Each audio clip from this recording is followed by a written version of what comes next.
And after these biological results, it's the time for the safety of our approach. So Dr. Maddalena Mognato from University of Padova.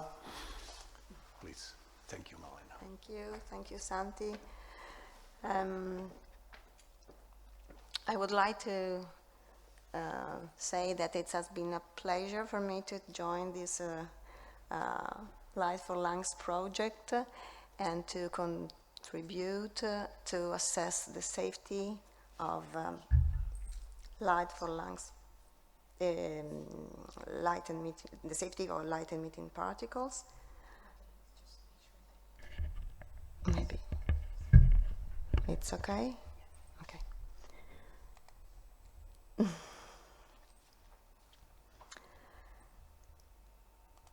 And so to assess the safety of the therapeutic approach proposed by the Light4Lungs project, it is important to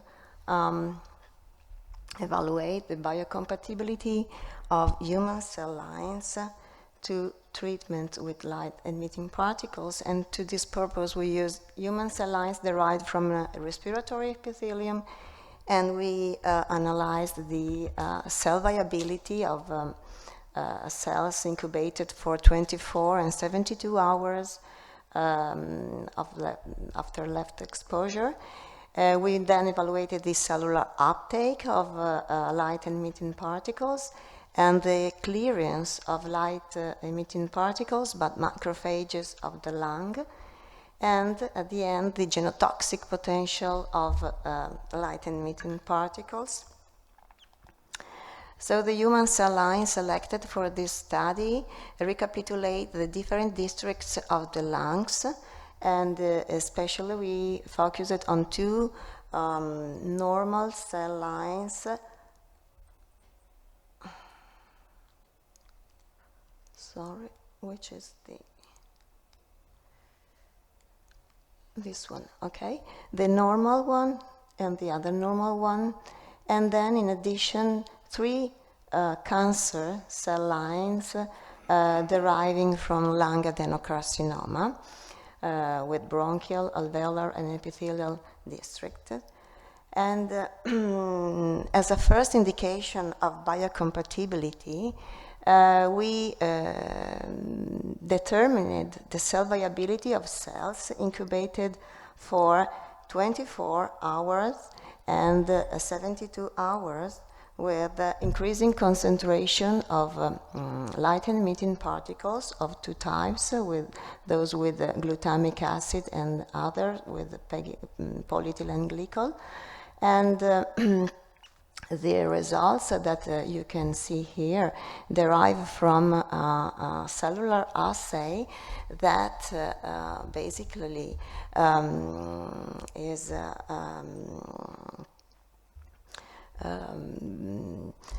related to the reducing power of living cells that convert a non-fluorescent molecule to a fluorescent one.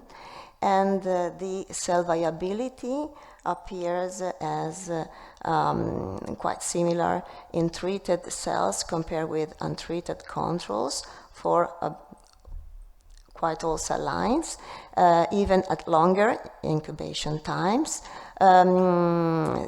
demonstrating that all cells well tolerate the exposure to light-emitting particles.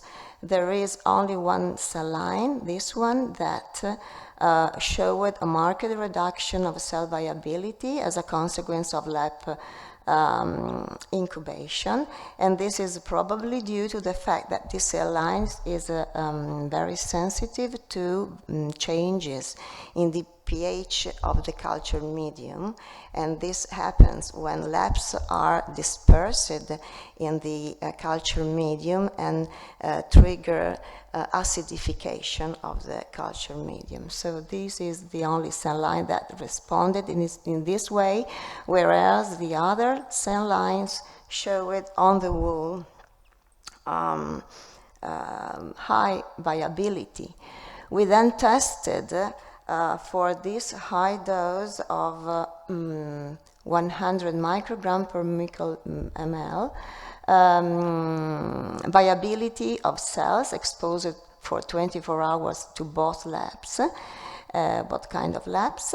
And in this kind of assay, we assessed cell viability with a live dead staining and fluorescence microscopy assay, and which can identify viable cells and dead cells based on the kind of fluorescence that the cells emit. Green fluorescence is related to viable cells, and red cells are those dead. So we can see that except for these cell lines, sorry, no dead cells are observed even at 72 hours later, indicating that labs are non-toxic for these cells at all. We then not only are not toxic, but no morphological changes were observed, indicating that are biocompatible particles. We then moved to assess the cellular uptake of light-emitting particles. Again, the results showed clearly that the labs are internalized from these two normal cell lines, and the internalization occurred in a higher way for the particles with glutamic acid, and to a lower extent with the pegylated particles. However, particles were inside cells, and again, no significant changes in the morphology or in the ultrastructural architecture of cells was observed.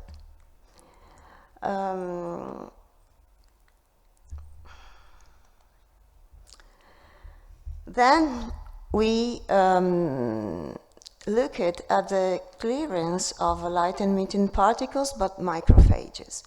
Since, as known, the labs, the inhalation of an aerosol composed of labs will result in the trapping of some labs in the lung, and so it is very important to assess if macrophages resident in this side of the tissue are able to remove labs from the lungs.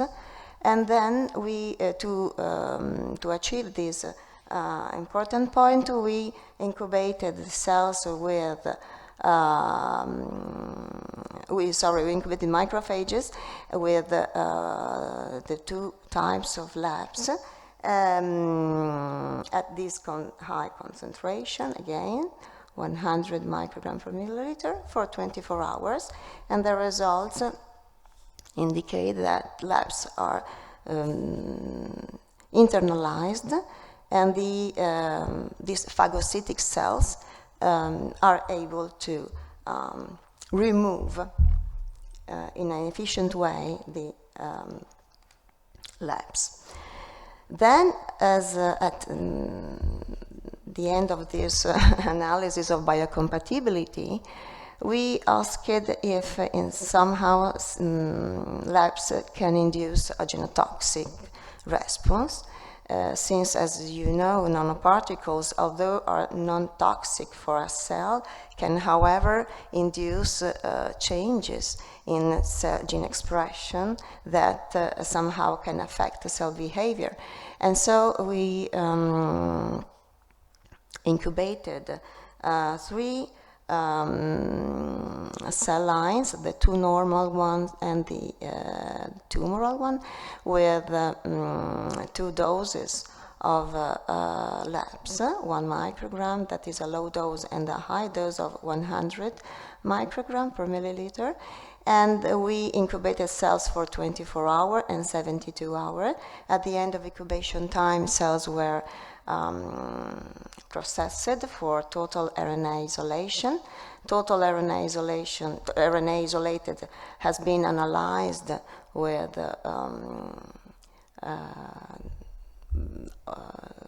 Agilent bioanalyzer and quantified with nanodrop spectrophotometer, and then subjected to RNA sequencing.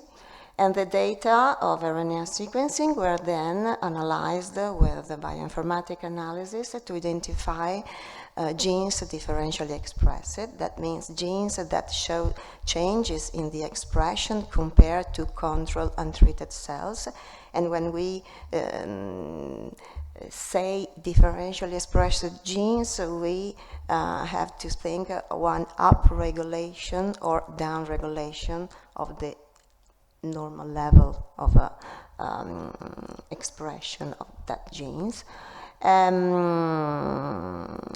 Before showing the result of this analysis, I want to show you that even if cells are incubated with the highest dose for 72 hours, they look alive and healthy.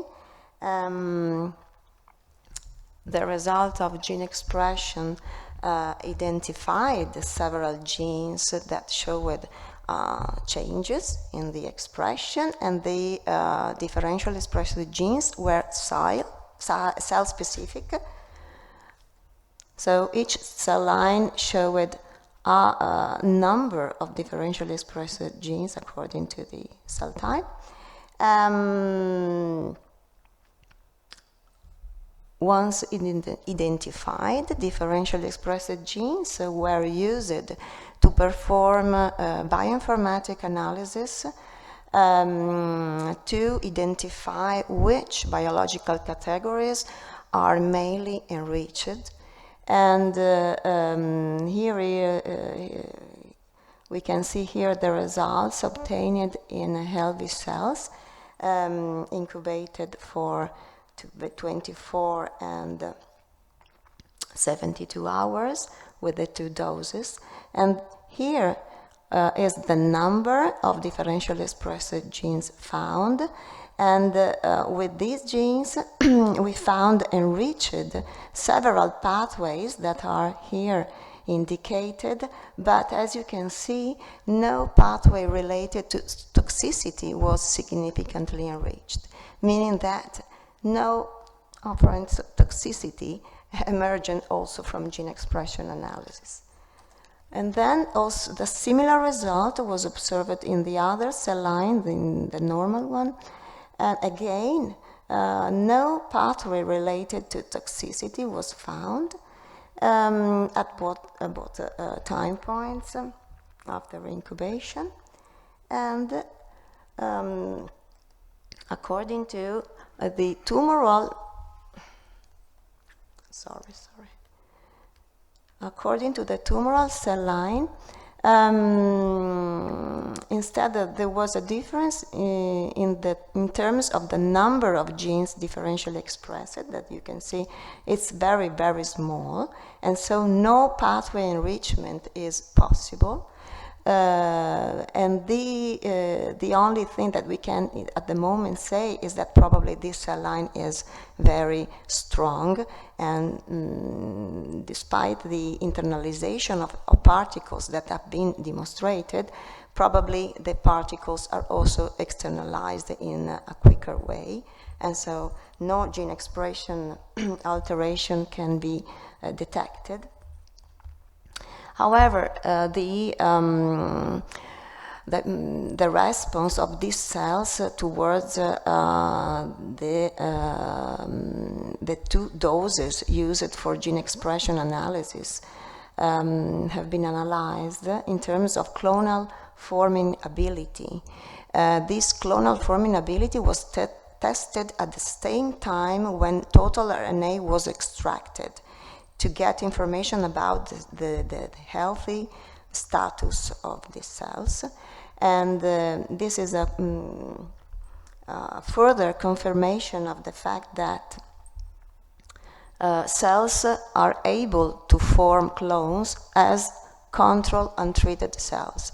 Here I have a representative image of cells treated for 72, it's not written if it is 24 or 72, doesn't matter. However, the highest dose, as you can see, do not impact on the clonal forming ability of cells. And the number of cells, of clones, is quite similar to that of control untreated cells at both time points. And this is a further confirmation of the absence of toxicity of the light-emitting particles towards human cell lines of the respiratory tract. So we can conclude that LAPS are internalized by human cells of the lung, but do not induce significant toxic effects in terms of cell viability and genotoxicity. And the overall result can show that LAPS can be safely used in the Light4Lungs approach. Thank you for your attention.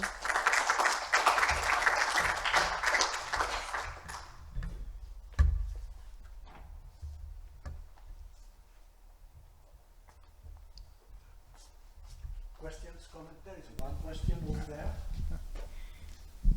Sorry, I don't want to monopolize, but I'm not a biologist, but I have a curiosity. I mean, you have considered the role of macrophages to uptake these particles. Now, I mean, those particles are uptaken by standard lung cells, I think, at the beginning.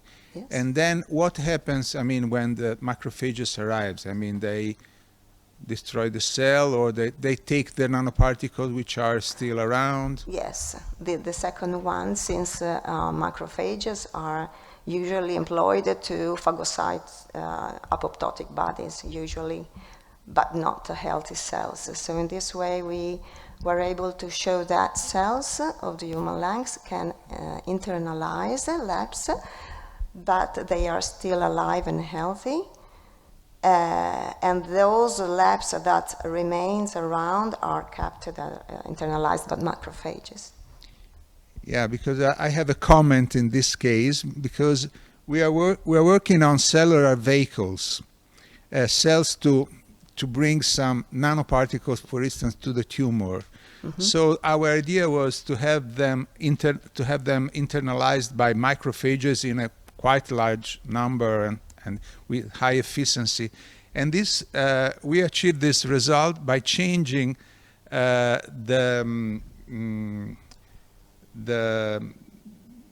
ligands.